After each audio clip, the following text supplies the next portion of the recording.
इस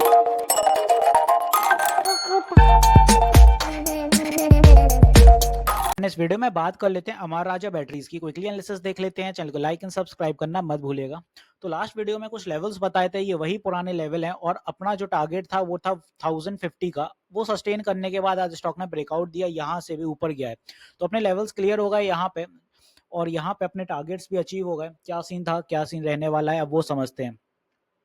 यहाँ पे स्टॉक में मूव क्यों आया पहले वो देख लेते हैं। यहाँ पे JSW, Amara Raja, Reliance submit bid to make batteries in India और ये न्यूज ड्रिवन था आज इसी वजह से। And JSW energy, Reliance, Amara Raja, advanced cell technology are among 7 companies to have submitted bid to set up battery manufacturing gigafactory in India, the government said on Tuesday। अब company ने जो जितनी बिड थी वो दे रखी है फिलहाल के लिए।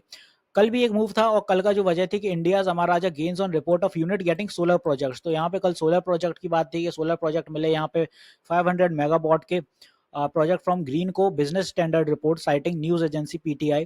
तो यहाँ पे आप देखें हर दिन कुछ ना कुछ न्यूज निकल के आ रही है, कोई बड़े प्रोजेक्ट्स मिल रहे हैं या फिर कोई बिड्स लगाई जा रही हैं। दिस इज द रीजन कि अमर राजा में एक बड़ा अच्छा मूव देखने को मिल रहा है। और अगर आप इस लेवल से पकड़े स्टॉक को तो स्टॉक ने ऑलरेडी अभी तक यहाँ पे 58% के रिटर्न्स निकाल दिए। आज प्रॉफिट बुकिंग भी हुई है यहाँ पे 1200 के लेवल के आसपास और फिर स्टॉक 1160 के आसपास क्लोज हो गया। तो अपना जो आज हर्डल देखने को मिल गया अपन को वो रहा 1200 के अराउंड। यहाँ कहीं साइकोलॉजिकल लेवल है, इसी वजह से 1200 के ऊपर नहीं गया, एग्जैक्ट 1200 पे हर्डल फेस किया, वहां से सेल ऑफ देखने को मिला।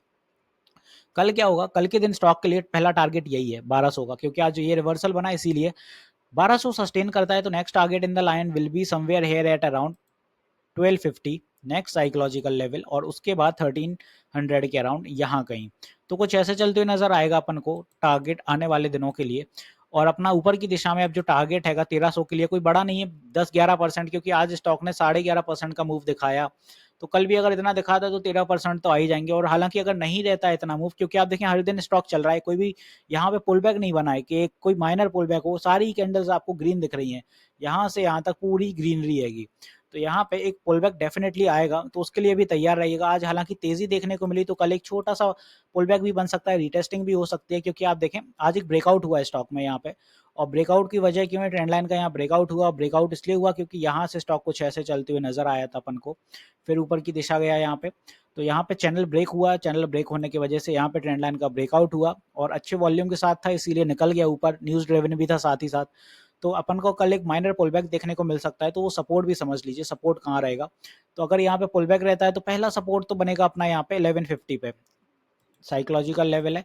फर्दर ड्रॉप करने पे 1125 और फर्दर उसके बाद यहाँ पे आएगा अपना 1100। ये कुछ लेवल्स हैं जहाँ पे स्टॉक अगर टेस्टिंग के लिए आ रहा है, रीटेस्टिंग के लिए, तो यहाँ कहीं आ सकता है। वेल पूरी रीटेस्टिंग यहाँ तक तो नहीं हो सकती, जैसे मान लीजिए 1068 तक आ गया, 70 तक आ गया, तो पुल बैक्स बनते हैं। पुल बैक्स में फ्रेश एंट्रीज आती हैं, नए बायर्स फिर से एंट्री लेते हैं और फिर स्टॉक तेजी दिखाएगा। तो कल एक माइनर पुल बैक अगर बनता है तो यहाँ कहीं तक आएगा, फिर ऊपर की दिशा निर्धारित होगी। तो कुछ ऐसे चलते हुए नजर आएगा अपन को। और बाकी ये टारगेट्स मैंने बता दिए। 1300 आंकड़ा कर लेगा तो फिर आप 50 पॉइंट बढ़ा लीजिए। 50 पॉइंट के आंकड़े इसलिए ले रहा हूँ क्योंकि आप देखें यहाँ पे 50 पॉइंट में स्टॉक चलता है अपना 4%। अब 4% नॉर्मल है अमर राजा के लिए, क्योंकि उसकी कैंडल्स आप देखें तो 2 से 4% का मूव रहता है स्टॉक में। तो इस हिसाब से अगर ऊपर की दिशा के लिए मूव रहेगा तो 4% सफिशिएंट है। यहीं पे फिर से हर्डल मिल जाएगा। और psychological levels, psychological to psychological level हमेशा आप देखें सेलर्स और बायर्स वहीं पे एक्टिव ज्यादा होते हैं, इसी वजह से मैं ये लेवल लेके चलता हूँ। तो होपफुली यहाँ मैंने क्लियर कर दिया आपको कल के लिए। ये अपने रेजिस्टेंस रहेंगे और नीचे वाले ये वाले को सपोर्ट। फिलहाल अपने जो टारगेट्स थे ये नीचे वाले ये सारे अचीव हो चुके हैं, तो इनको छोड़ो, अब ऊपर की दिशा निर्धारित हो रही है तो वहां पे पकड़ो। तो होपफुली अब सारी चीजें क्लियर है। मिलते हैं नेक्स्ट वीडियो में। This is me Shubham Yadav signing off.